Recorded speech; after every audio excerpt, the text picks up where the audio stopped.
Hi, everybody. This is Chris and Kathy. We wanted to take a minute to thank you all for tuning in.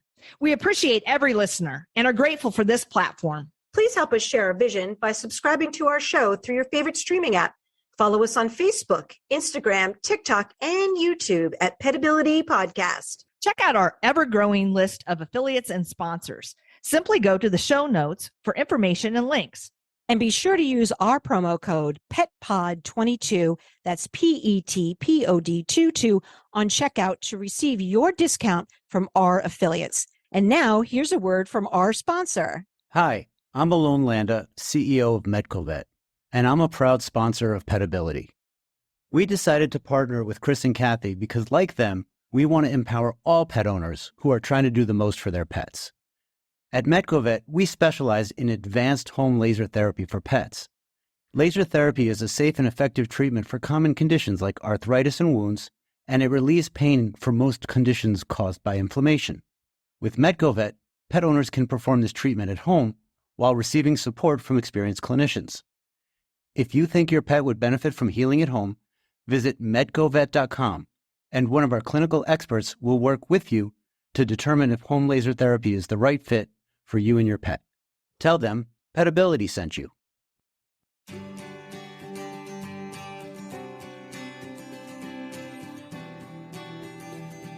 Everything that we eat or everything we feed them is going to have an effect on the body.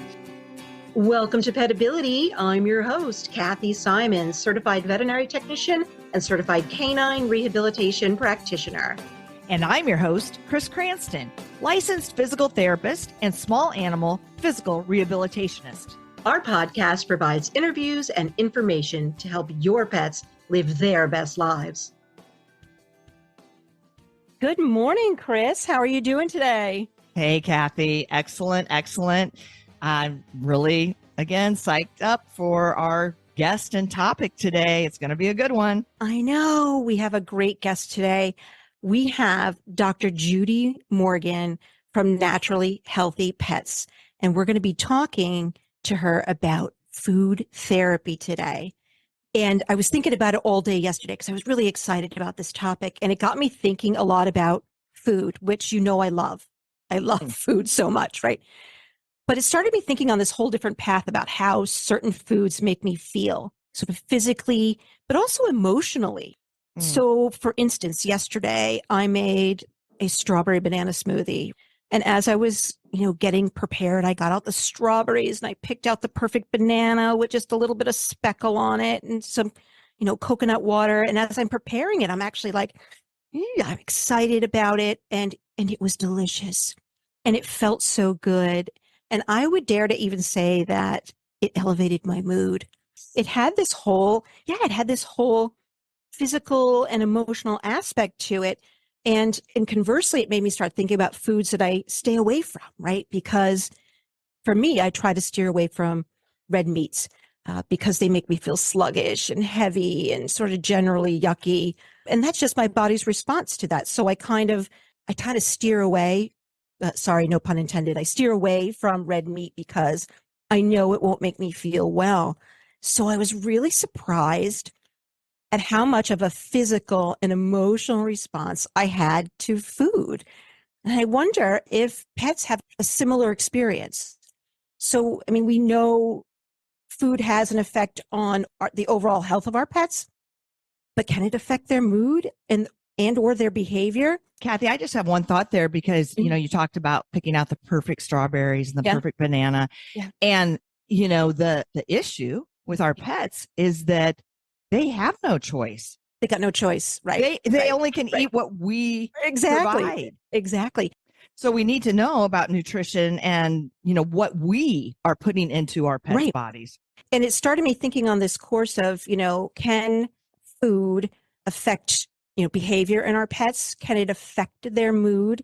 And also, can we use food to our advantage for other aspects of our pet's health, like preventing disease or fighting disease? So I have so many questions about healthy food options and choices for our dogs and cats. I'm really interested to hear Dr. Morgan talk about the principles of food therapy and how it differs from conventional approaches to pet nutrition and what role food can play in successful aging of our pets. Remember the old adage, right? You are what you eat. Everything starts with good nutrition, no matter what the problem is. Before we get started, Chris, let me give the audience a little bit of background on our guest.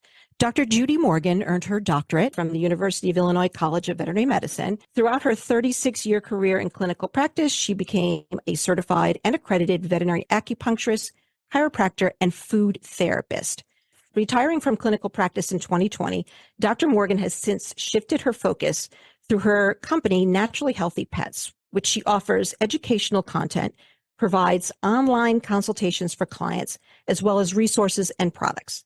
Dr. Morgan has also established herself as an author, having written 7 books, Chris, with the most recent one that I saw on her website is called Keeping Your Pets Naturally Healthy, Holistic Care and Nutrition for Dogs and Cats. In that book, she shares holistic therapies, recipes, tips parents can use to help their pets heal rather than living with chronic diseases. Dr. Morgan educates and empowers owners by promoting healthy nutrition, advocating for natural supplements, and recommending alternative treatments to help pets maintain optimal health. So in her spare time, Dr. Morgan also works with Cavalier King Charles and Toy Spaniel Rescue and Monkey's House, a dog hospice and senior sanctuary. So please welcome to the show, Dr. Judy Morgan. Welcome, Dr. Morgan. So happy to have you here. Thank you very much. Happy to be here. Dr. Morgan, can you start off sharing with us the inspiration behind creating Naturally Healthy Pets and what motivated you to create this resource focusing on natural well-being of pets? Well, my life, I like to say, has been a series of fortunate accidents, and things have just fallen into my path, and you really have the choice of you step into them, you step over them, or you run the other direction. Usually what I find when something falls into my path is that I'm supposed to step into it, even if I'm very resistant at the beginning.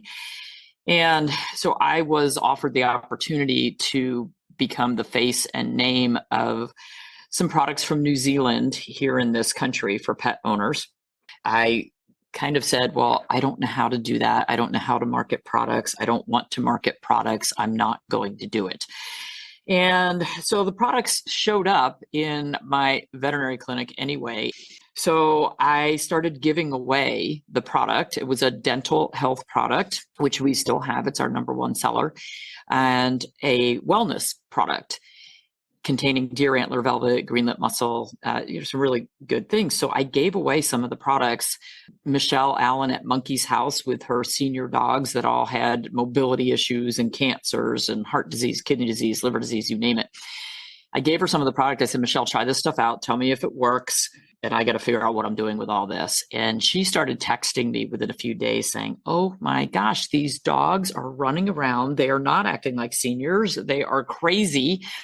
How do I make them go back to being couch potatoes? Yeah. And I said, I don't think you can. So then we started, selling this to our clients and saying, please try this on your pets. Give us your feedback. We want to know. And the feedback was just incredible. And I need more of this stuff coming in from New Zealand because it is so incredible. So that sort of started it. And it just started growing little by little. So we started all of that in the fall of 2016. And after a year or so, we said, maybe we should look and see if there's other holistic products, because I had products in my clinics that I was using for my patients. And I thought, well, we could build a website and put those on there as well. Why should this only be available to the patients who come see me in person? We should have these things available to others as well. And then I started getting more and more clients who were driving anywhere from 3 to 7 hours each way to come to my clinics, and having an online platform where they could order their products and not have to drive that far to come get a refill on something. It just made sense. And so then we started looking for other products that fit the model of what we were looking for, as far as being organic and not harmful to our pets, and being able to find things that would replace all of the chemical products that are pushed so commonly. And it just kind of kept growing. We moved the business on January 1st to North Carolina in 2020. And my daughter has grown the business immensely. We've gone from being in my garage to being in a 7,000 square foot warehouse with about a dozen employees. And we are internationally known as a good source of information and education for pet parents. Giving pet parents knowledge empowers them to be able to care for their pets the way that they really should be cared for. It also empowers them to have different conversations with the veterinary staff. And for me, if you're walking into a veterinary practice, whether your pet is sick or healthy, you want to know what you need to get out of that visit. Are you there just because you need updated booster shots? And do they really need those booster shots? You need to be able to make educated decisions on what your pet really needs so they don't just fall into the one size fits all category. And so it needs to be a conversation and not just here you go. This is what we do for everybody. And the same with diet and food. It's I'm trying to get people away from the highly processed foods that are made with really poor quality ingredients, moving them over as far as they can get toward a whole food diet, and basically giving people the education to stand up for their pets and be their advocate. Do you think that these processed foods are maybe one of the sources for so many food allergies? Is that a factor? Absolutely. So this is a problem. Highly processed food is a problem for the human industry. It's a problem for the pet food industry, but even more so for our pets, because all of the waste ingredients from human food go into animal feed, whether that's pet feed or livestock feed, poultry feed. So it is a problem for all of us. We know that a lot of the chemicals that are used in the processing of food are highly inflammatory. They're ruining the gut microbiome, which is the good bacteria, good yeast, good viruses that live in our guts, live in our pets' guts, that are really important in creating a healthy immune system. So damage from GMOs, from glyphosate, from fumigants that are used on grains and legumes and dried pet feed ingredients, grocery store waste that is ground up and used in animal feed. There are so many factors that are affecting the ability of our pets to be very healthy and thrive versus just surviving.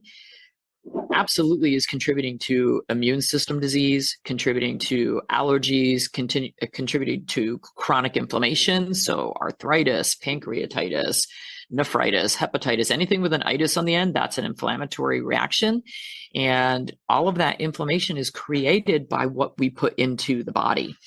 So if we want our dogs to live to be 20 years old across the board, and we want our cats to live to be 30 years old across the board, we are going to have to change what we are putting into our pets, putting in and on. So pesticides, the chemical pesticides that have become so popular to, quote, prevent fleas and ticks, are harmful. It's a pesticide. We don't feed pesticides to our children or ourselves. Why are we doing that to our animals and expecting a good outcome? Yeah. You know what really drove it home for me was when I was watching your video when you talked about feed versus food. Yeah. And then I was like, I would never want to call what I give my dog feed. That's for chickens. It's not, you know what I mean? It's not, it's not food. And so at that point it really drove it home there when I was like, feed versus food. What do I want to give my dog? I want to give my dog food. And pet food is regulated the same as livestock feed. So they really are regulating pet feed, not pet food. Not dog food. So that was a very intentional nomenclature that you used. And are you trying to change what the quote pet food industry calls their products, or is it just more of an awareness thing to your audience? We have asked AAFCO and FDA. AAFCO is the American Association of Feed Control Officials. They sort of set the rules for what is allowed in animal feed, whether it's livestock or pet, whatever. So they basically make the definitions that say this is what is allowed. The spent or expired grocery store waste. So that's all the dairy products, all the bakery products that are expired or spoiled. They go in trucks and they get transported. There was just a great FDA. Basically, they went after a company in California, Reconserve, and it's a company that takes that grocery store waste and processes it to put into animal feed, including pet feed. And when FDA did their inspection, they found a very large pile of all this grocery store waste in the containers, not in the containers, outside in a parking lot, not covered, rodent infested, birds going through it, all of the grease and things from motor vehicles in the parking lot was running off into this. And that all of that in that mound was then being processed to be fed to animals. It is a huge problem.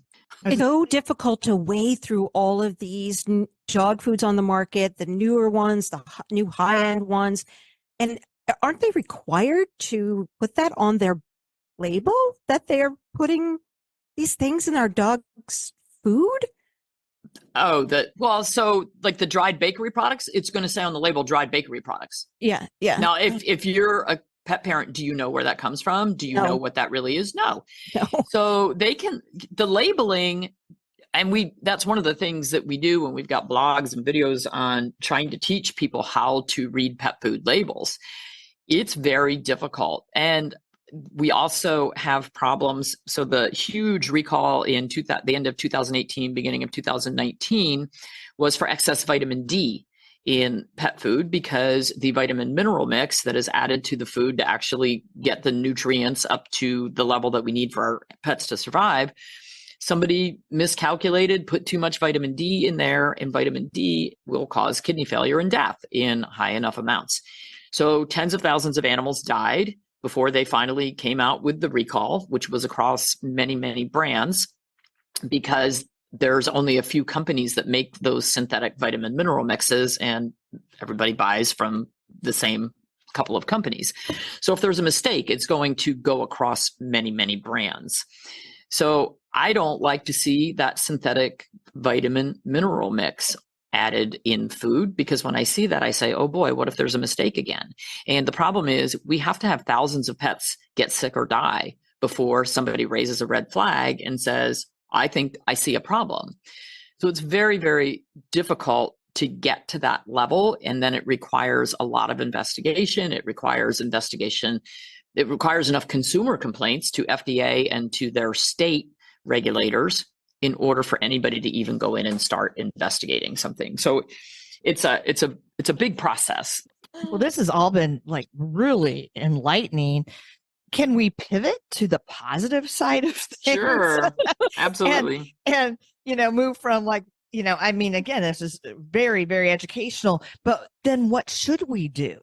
I know that you have this very unique certification. In fact, I'd never heard of it before, the CVFT, or Chinese Veterinary Food Therapy certification. And, again, emphasizing the importance of natural diet for pets. Right. So can you elaborate on the key principles of a naturally healthy diet for dogs and cats?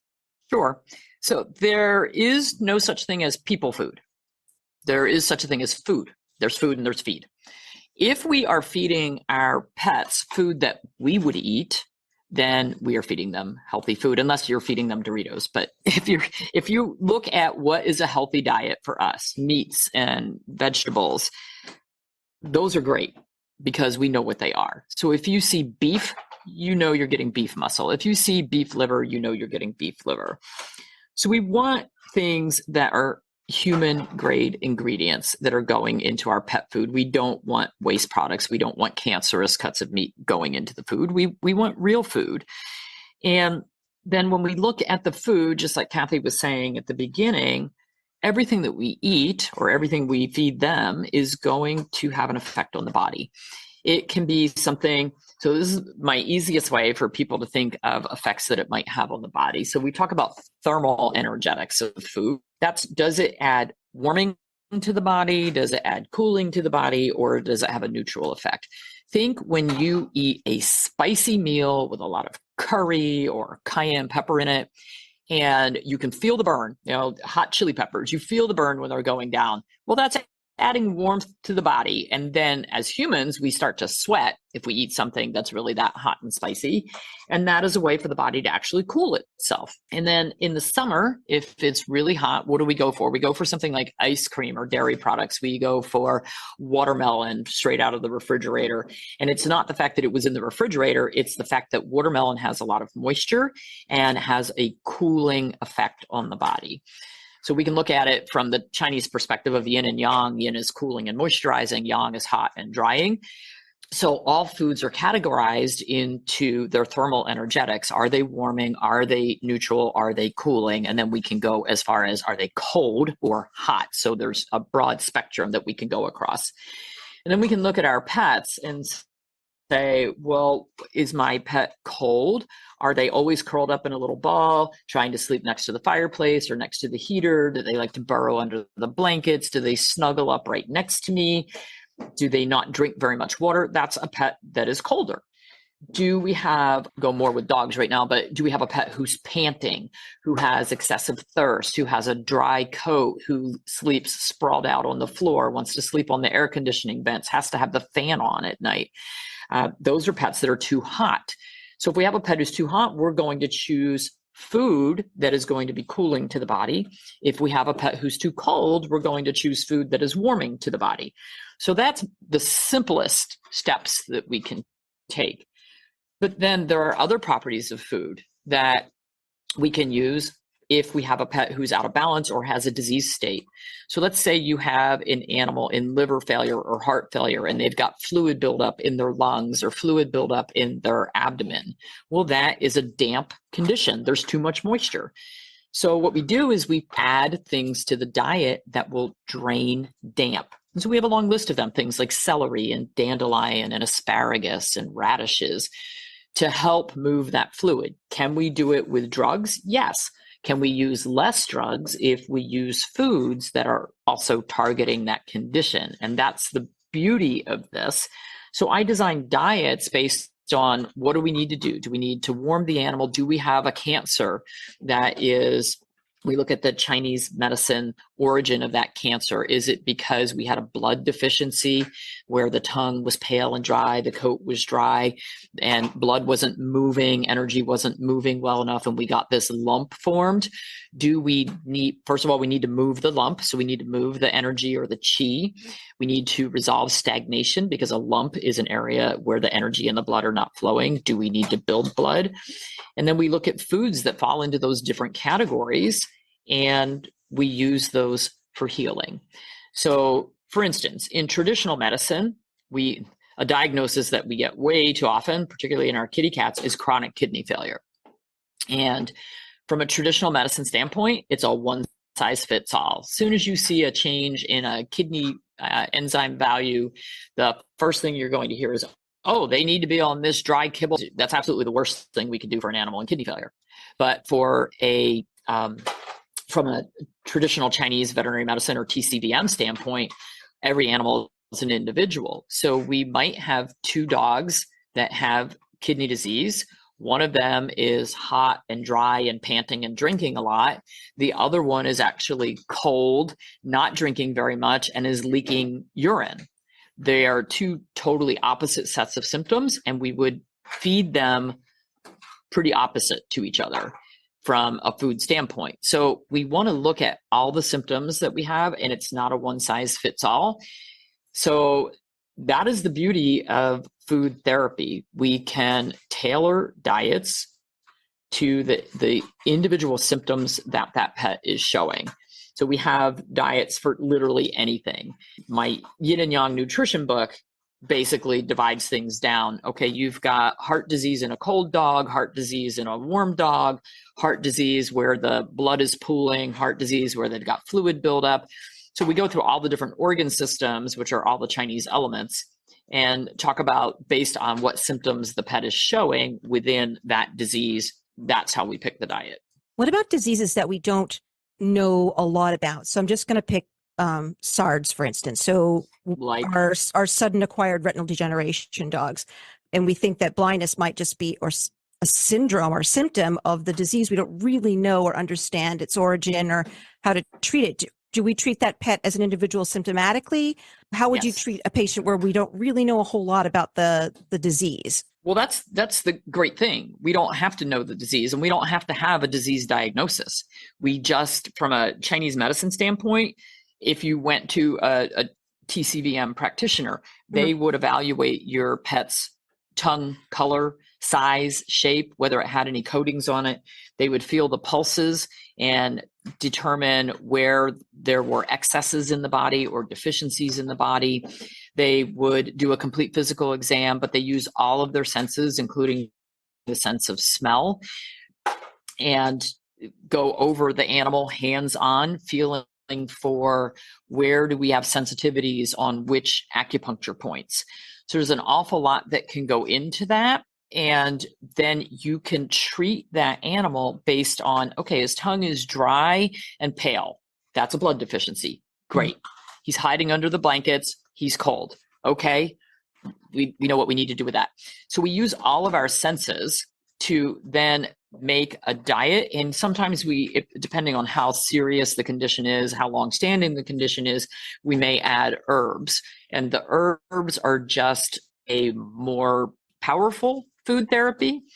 So sometimes if we've got something where we're kind of in more food needs to be, but then we also will determine, do we need to add herbal support? Do we need to add acupuncture support? What other things? There's also something called Tuina, which is sort of like a combination chiropractic massage that we can teach pet parents to do. So the pet parent becomes very involved in helping their pet to heal, who comes in with a pet with cancer or heart failure, and they're given a very short prognosis. A lot of times we can turn that prognosis around, and we can take something that is in an acute situation and dial it back to chronic.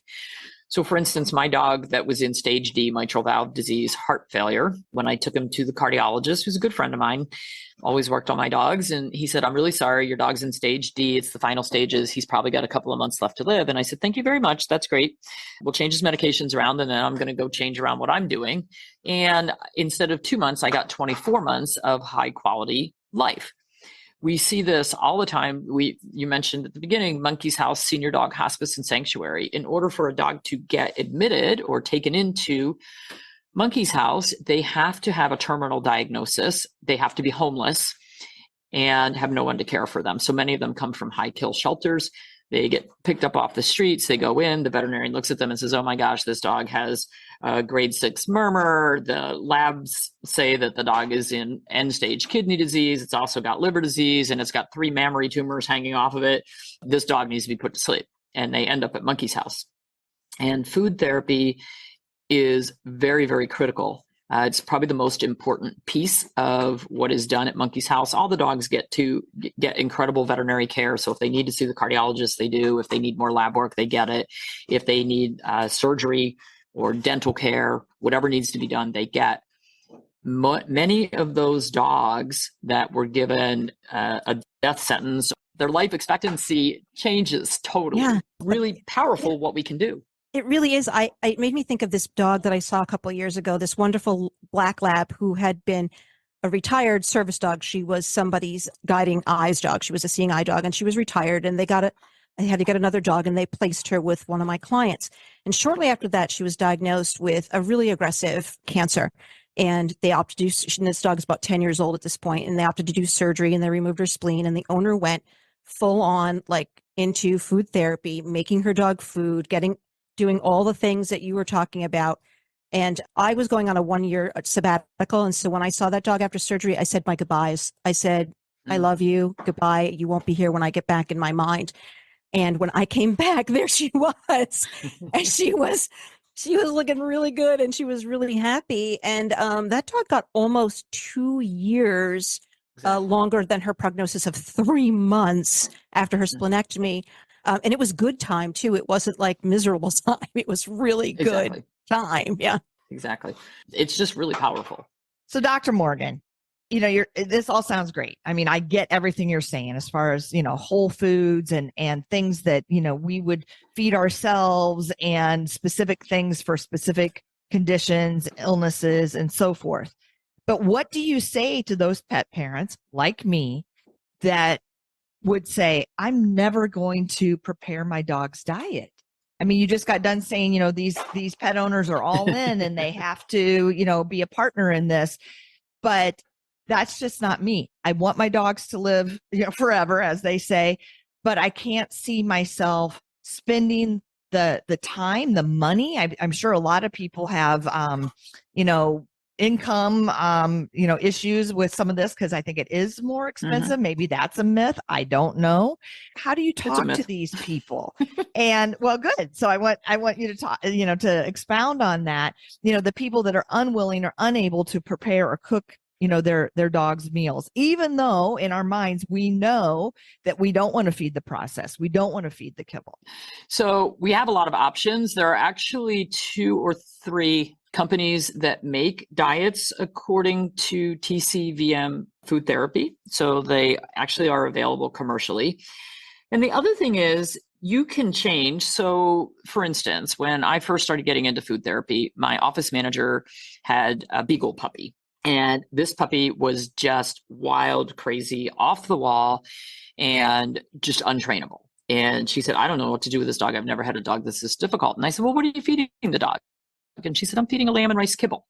And I said, okay, well, you have a hot, energetic puppy, and you are feeding a kibble, which is energetically hot, and it's lamb and rice, which are both energetically hot. You are literally throwing paper on that dog's fire every time you feed him.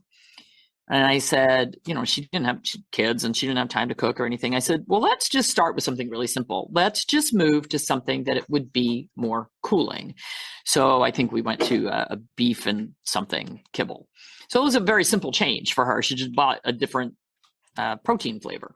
And within 3 weeks, she's like, oh my gosh, he's like a different dog. He's trainable. He's calmed down. He's house trained. This was amazing. And so that was very early in my food therapy. So if you happen to work in my clinic, or if you happen to be one of my pets, everything gets tested on you. So it's always kind of fun. So it can be something as simple as you can keep feeding the same thing, but maybe you need to change the protein, and maybe you need to add some fresh food to the bowl. So if I say to you, well, look, your dog's got, so you were talking about behavior at the beginning. One of the Chinese medicine diagnoses for behavior problems is liver qi stagnation, which is basically frustration, anger builds up. And so a lot of these animals on lab work, we'll see elevated liver enzymes, we'll see red eyes in these animals, and they're grumpy and they lash out, and they may show signs of aggression.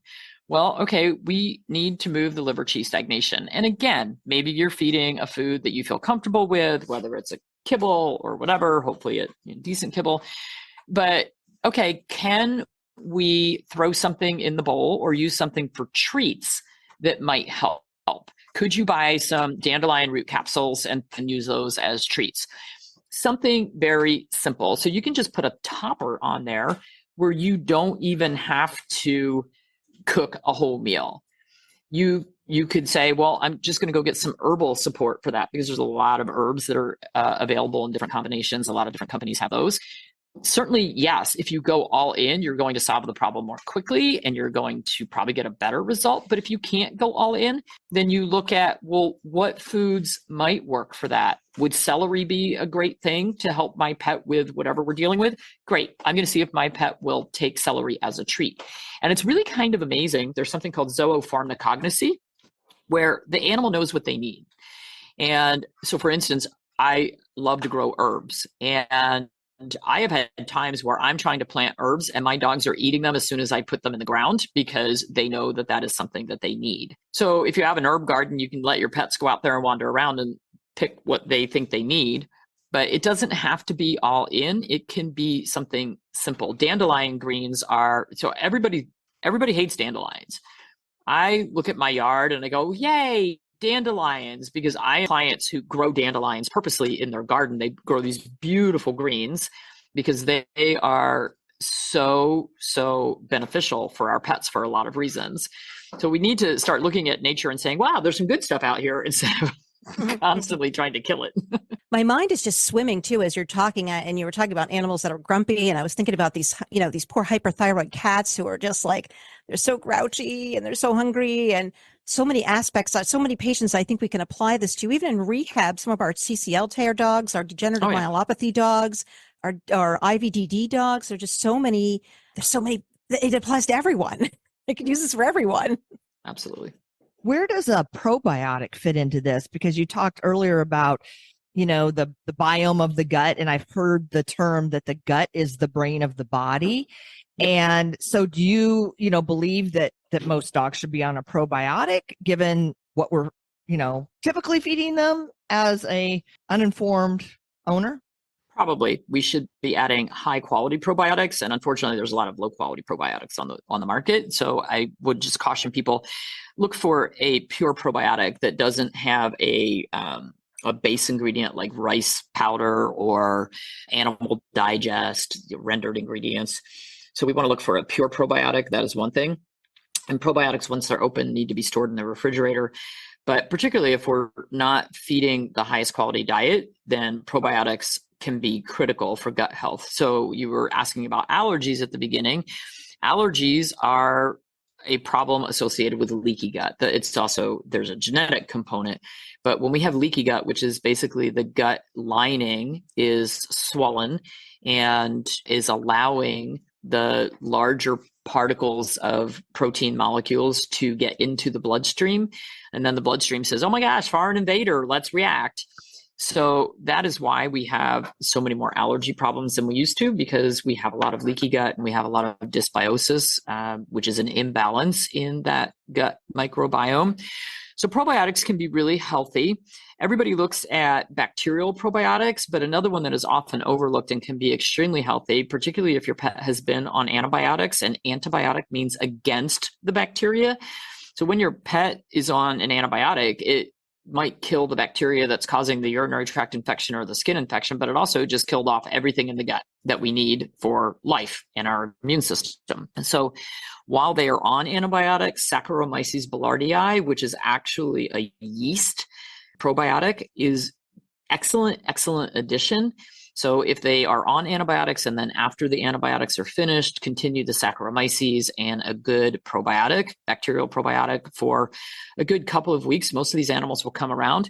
You can also make kimchi or fermented vegetables at home very easily, and that's good for you. It's good for your pets. Not all pets like it. Sauerkraut is a fermented vegetable that you can add small amounts to their food. You can really ferment anything. There are fermented goat milk products on the market, which are a great addition because they're going to supply natural digestive enzymes, natural probiotics. It's a really good nutrition source in addition. So there's a lot of different ways that we can approach that. But yes, we should be doing something to support gut health. I don't give my dogs probiotics all the time. My dogs have incredibly good gut health. They are on only human grade ingredients, and I'm not making my own food for my dogs. I have about 5 different companies that I rotate their foods. I rotate their proteins. One of the things that has been a fallacy is we're told to put the same thing in the bowl twice a day, every day, never change it. It'll cause a problem. Don't add any human food to it, which again, that's just food, because you'll make it unbalanced. Well, we already talked about the fact that they're not balanced to begin with, even though they say they are. And our pets should have rotation. We don't eat the same bowl of dry Cheerios twice a day, every day, with a vitamin mineral mix added to it, and say that that is going to make us thrive. And that is really the wrong way to feed our pets. So even if you are a kibble feeder, then anything you can do to top that bowl with something healthy. Eggs are a superfood. Blueberries, steamed dark leafy greens like the dandelion or kale or broccoli. So if you're having broccoli for dinner and you've just steamed some broccoli, take the tougher stems and throw those in the dog food bowl. If you're having a baked chicken breast, Don't give them the fat and the skin, but you could cut off some of the fresh meat and add that as a topper on the bowl. Mushrooms are incredibly powerful additions to the bowl. And I don't really care what kind of mushrooms, but they should be steamed or sauteed. So coconut oil is a great thing for that. To really release their properties. You can add a powdered mushroom supplement as well, but mushrooms are very close in DNA to people, actually, and they support gut health probably better than any other food that we can put in the bowl. One other question I wanted to ask is, I read also on your website that you talked about rotating, foods and such, but that diet should change over the course of your pet's lifespan. Can you talk a little bit about that? What changes? It kind of depends on what you've been feeding and what issues your pet might be having. I have 5 dogs right now, and they all just kind of rotate through the same things. I have one who doesn't tolerate rabbit, which is kind of weird, but he doesn't tolerate rabbit, so he never gets rabbit on his platter. I have another one who doesn't tolerate beef very well. It just makes her irpy, so she doesn't get beef on her platter. But otherwise, we're rotating through everything. We do see changes, for instance, in older pets, and it kind of depends what they've been fed their entire life. Some senior pets, particularly dogs, will be very hot and dry and panting. And so we need to get more moisture in there. We need to add more blood tonics. We need to help cool them down. Most senior pets, I think, tend to fall more the other way, where they're too cold and maybe they need a slight adjustment in their vitamin mineral load, the fat load. Dogs and cats have 0 requirement for carbohydrates. AFCO has 0 requirement for carbohydrates in their food regulations. And so that's where we get into a lot of trouble, because dry kibble, the extruded dry kibble, is going to be over 50% carbohydrates. Otherwise, it doesn't go through the extruding machine. And our pets have 0 requirement for that. With that said, my dog that lived for 24 months with his heart disease diagnosis, the medications that we had to add in and change around were affecting his kidneys. And so at some point during that 24 months, I did have to back off a little bit on his protein, and I put in sweet potato. So that's a carbohydrate that I normally would not feed to my dogs. But in his case, it brought his potassium levels up and it kept his kidneys happier. So we make adjustments based on what is going on with that individual pet. We sometimes find that older pets have a higher requirement for zinc. So we just have to look at the individual and say, yeah, you're showing some deficiencies here. And usually in our seniors, we have more of deficient problems where something is lacking. They don't have as much energy. They've got shaky, trembly legs. They're losing muscle mass. Whereas in our young animals, they tend to have more excesses because they're just full of vim and vigor and racing around like crazy ones. So we want to balance those. So if they're really excess in some way, whether they're hot or they've got that liver cheese stagnation, then we want to address that to try to balance them out so that they have a longer, healthier lifespan. And then as seniors, a lot of times we have to support them more because they are losing that muscle mass. Their digestive abilities aren't as good. So a lot of times I don't feed my dogs digestive enzymes every day, but when I have a senior, then digestive enzymes might be more critical for them. Vitamin D levels in our pets are commonly very low. I do recommend that when you have annual lab work done, that you ask for a vitamin D level because it's not normally done. And for instance, my dog who's 16 and a half, he has heart disease, he has bladder cancer, he has some neurologic issues, pick a problem. He doesn't know it. He's really happy. He races around and plays with the puppies. So that's all good. But his vitamin D levels when tested were very low. So he is on a supplement for that.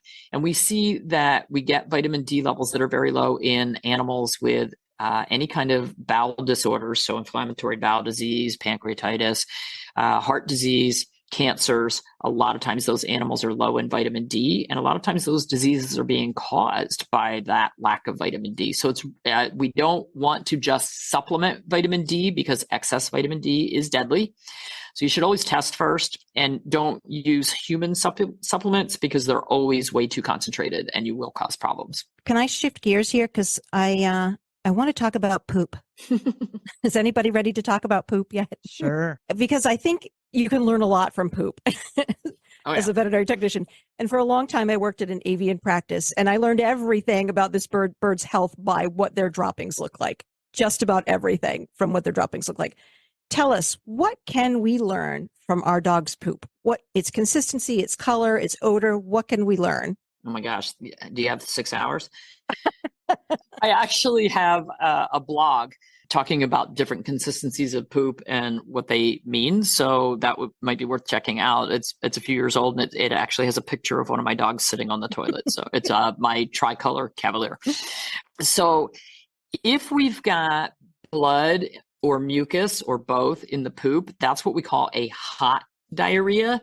And so we want to use a cooling. I actually have 2 bland diarrhea diets, one for hot diarrhea, if we've got blood and mucus, and the other one's for a cold diarrhea, which has undigested food in it, doesn't have as much odor, it'll be paler in color and very watery.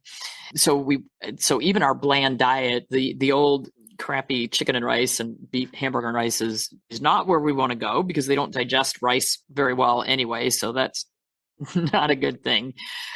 So we use different bland diets based on whether we've got a hot or cold diarrhea. So this is, again, where food therapy and thermal energies can be really helpful. Your dog should have a nice, solid, small stool that is easy to pick up and doesn't leave a mark or a smear on the floor. That is ideal. And we can get kind of anything in between, from watery to rock hard. A lot of times when we have constipation, we see that white chalky stool, and you're a raw feeder. It's just you've got too much bone in there. And the stool should be consistent from one day to the next. So people, again, this myth of, if you're going to transition your dog from one thing to another, you need to do the 25% and then the 50% and then the 75%. I never do that with my dogs, but they all have healthy guts. My oldest guy probably has the least healthy gut, just because he has some absorption issues associated with age and everything else that he has going on. But even him, his stools are, for the most part, really good. So if you have a pet with a healthy gut, you're going to be able to change proteins and change between companies. And the reason I rotate and change between companies with my dogs and my cats is, let's just say one of those recipes that you're feeding has a micromineral deficiency, like let's just say there's a manganese deficiency. Well, manganese is really critical for cruciate ligament health. So if you feed the same diet day in and day out, and that particular recipe happens to be a little bit low in manganese, over time, you could be setting your pet up for a problem. Let's say one of those recipes has a little bit of an excess something. Well, if you're feeding the same, for instance, copper, we see so much copper storage disease. So if you're feeding a diet that is on the higher end of the allowances for copper, then you may have a pet who has a problem with that. So the rotation kind of helps even things out over time, just like how we eat. It's really amazing that pet parents will make themselves crazy trying to make sure that what they're putting in the bowl is absolutely perfect for their pets. Well, I have never made myself crazy about what I was putting on my breakfast, lunch, and dinner plate, or my kids' breakfast, lunch, and dinner plate. I remember when my daughter was young, she absolutely refused to eat meat. And so this is a growing child from like ages 4 to 9. She refused to eat meat. And she said, I just don't like it. And I was so upset when I would go to the pediatrician. I'm like, she's not getting all of her vitamins and minerals and blah, blah, blah. And they were like, oh, don't worry about it. It'll work out over time. And I thought, well, there's a great, it's going to work itself out. That's good. Okay. I don't have to be crazy. But yet when we're feeding our pets, and again, this is kind of one of those myths that's been perpetuated by the large pet food companies and the veterinarians, is that you can never have any variation and it always has to be the same. And that's absolutely the wrong way to feed. So even if you're a kibble feeder, rotate brands, rotate proteins, find 2 or 3 that you really like, that your pet does well with, and say, okay, well, and you can say, I'm going to feed this one for a week, and then I'll feed another one. Or you can be like me and say, well, for breakfast you got this, and for dinner you're getting whatever I pull out of the refrigerator next. It always has to be fed at room temperature or body temperature, somewhere between 70 and 100 degrees. Never feed cold food. If you feed like a frozen treat, that's fine, but we don't want all their meals to be cold. That, from a digestion standpoint, is really bad. Now, one of the things that just wanted to mention in our brief conversation with you, Dr. Judy, is I've learned that my Cavaliers, Baxter and Julep, are cold based on your description. I'm definitely going to have their vitamin D levels checked the next time that I go to the vet, who is a integrative veterinarian, much like yourself. And Awesome. And I did want to mention to people too, because I think one of the other myths that we have to debunk is that you have to choose one or the other, right? I can't tell my conventional, Western trained veterinarian that I'm actually, doing things that are more natural, because they're going to say I can't, and it's going to, rock the relationship. Or, if you choose to continue to feed kibble or what have you, I think you can discuss it with a holistic veterinarian and come up to, you said there's a lot of compromises in the sense of, just make one simple change and see how that works. So that was fantastic. And then the final thing is, it took a long time to find a diet that worked for these Cavaliers. And the main issue that I'm trying to address is they will suddenly stop eating it, and there's an issue with diarrhea. Well, I feel like I have to explore that, because now I don't give them any treats. I don't change their diet at all, because we landed on something that they will eat consistently. And for the most part, their poops are pretty good. So this has been incredibly enlightening. So I'm sure it will be for our listeners as well. This is just fantastic. Can we talk Thank about you. how our listeners can find Dr. Morgan? Because I'm thinking I might need an individual consultation for my dog. I was thinking, oh no. So for consultations, I have very limited availability, but we do have a list of about a dozen integrative and holistic veterinarians that we work with. So if you email for a consultation, you may end up with a consultation with me, or you may end up with a list. So for instance, for consultations for cancer cases, we actually have 2 holistic veterinarians that just revel in being able to treat cancer cases. And so I'm like, well, that's great, because that takes something off my plate. So we do have a list of really good veterinarians that we will send you if I am not able to take the consultation. So that is something that we've worked hard to find veterinarians who are like-minded. So we do have that available. And then our website, drjudymorgan.com, also has a link to our educational resources, which is Dr. Judy U. And we have probably 40 different courses on there. They're not all given by me. We have courses for cat owners, for dog owners, for horse owners, and we have a lot of different veterinarians who present different courses. So if you're interested in raw feeding, we have courses on how to get started with that. If you're interested in making your own food, we have courses on that.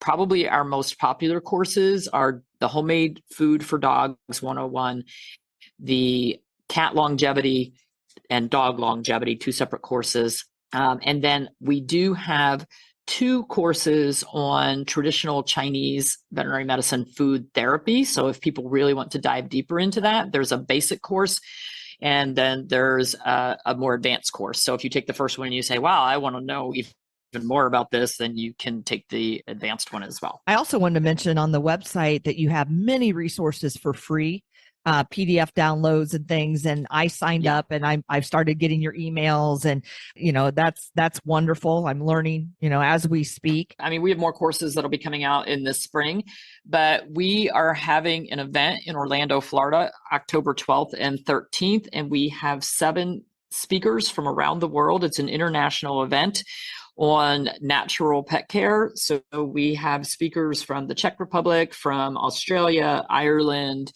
the UK, Canada, and the US. So I would say definitely check that out.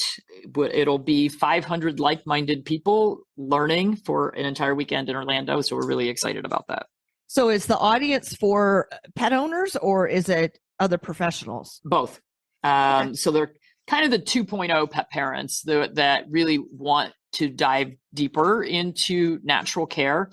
So we're going to have speakers talking about cancer, prevention and treatment with food and herbs. We have one speaker who's talking about ear infections because that's such a huge problem.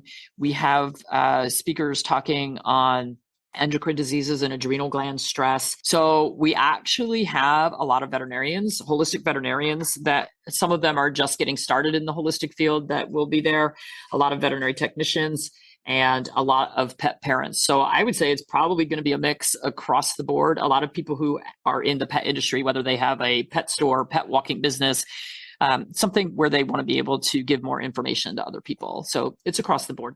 Well, thank you, Dr. Morgan. You may see my name come across your email for a consultation of my itchy pug.